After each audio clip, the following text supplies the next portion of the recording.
In 2002, Bethesda released The Elder Scrolls III: Morrowind. At the time, it was one of the most ambitious open-world RPGs ever made. A game that traded traditional fantasy tropes for a world that felt ancient, alien, and entirely unique. But Morrowind wasn't just innovative for its setting. It introduced systems and design philosophies that would go on to shape the next 2 decades of RPGs. Howdy folks, Morrow here. Today, we're taking a quick look at Morrowind's lasting impact, specifically its approach to factions, skills, and free-form quest design, and how those systems continue to influence modern games. One of the most defining features of Morrowind is its faction system. Unlike many games that use factions as flavor or background lore, Morrowind's factions are central to your character's journey, and they often conflict with one another. Players can join major groups like the guilds, the great houses, the legion, and the 2 major religions on Vardenfell. Each faction has its own internal hierarchy, quest lines, values, and rivalries, not just in the lore, but in gameplay. Your allegiance has consequences. Progressing within a faction often requires more than just completing quests. You need the appropriate skills, reputation, and sometimes even alignment with the group's ideals. And if you join one faction, you might lock yourself out of another. This system demands meaningful choice. There is no way to see everything in one playthrough. And that design principle, forcing the player to commit and accept consequences, is something we see echoed in later RPGs like Fallout New Vegas and Baldur's Gate 3. Morrowind's faction system isn't just about content.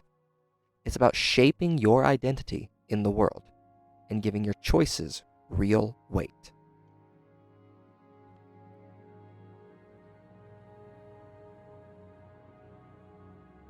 Where most RPGs reward players with experience points and level ups in discrete chunks, Morrowind takes a different approach.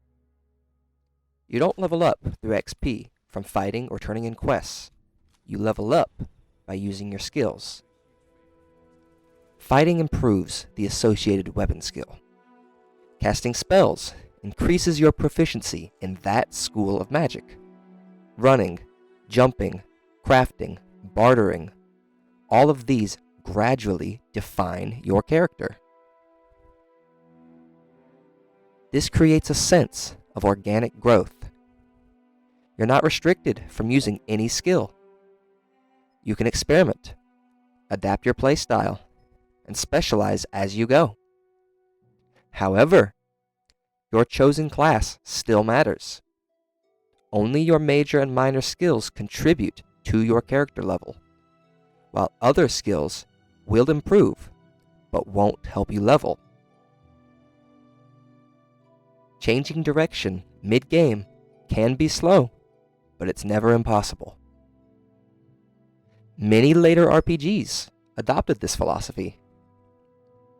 Learning by doing appears in games like Kingdom Come Deliverance, Mount and Blade, and even survival games like The Long Dark. Morrowind showed that a skill system doesn't need to be abstract. It can be grounded in the player's actions.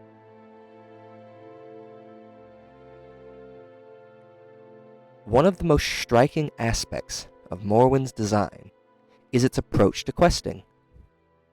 There are no quest markers, no objective arrows. If you want to complete a quest, you have to read your journal and follow written directions. This gives quests a real sense of discovery. You're not just chasing a glowing marker through a minimap maze. you're exploring. You're interpreting instructions, paying attention to the world, and sometimes stumbling into unexpected consequences. Importantly, Morrowind allows you to fail. You can kill quest givers. You can make choices that close off entire storylines, and the game rarely stops you. There are no invisible walls or warning screens, just a message that the thread of prophecy has been severed. This level of freedom is rare.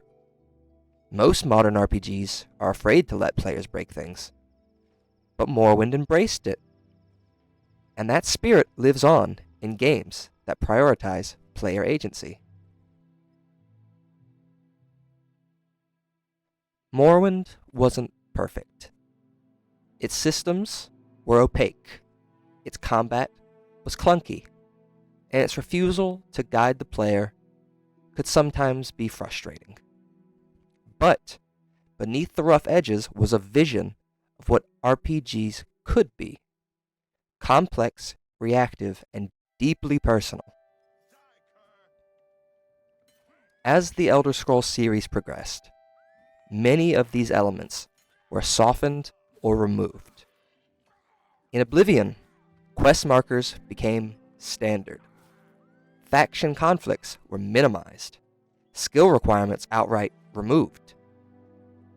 By the time we reached Skyrim, the complexity of Morrowind's systems had largely given way to accessibility and approachability. Now, that's not necessarily a criticism. Accessibility matters, but it's worth remembering what we lost along the way. Yet, Morrowind's influence remains.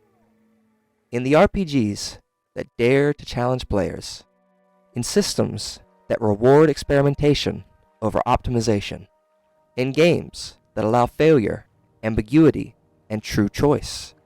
If you've ever been forced to pick a side in a story, seen a quest unfold in a way you didn't expect, or watched your character grow through your actions rather than an XP bar, that's Morrowind's legacy. Thanks for watching.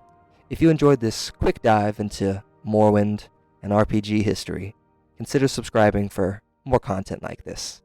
If you've got your own stories from Vardenfell, let me know in the comments. Take care, Morrow out, and before I go, remember to check your journal.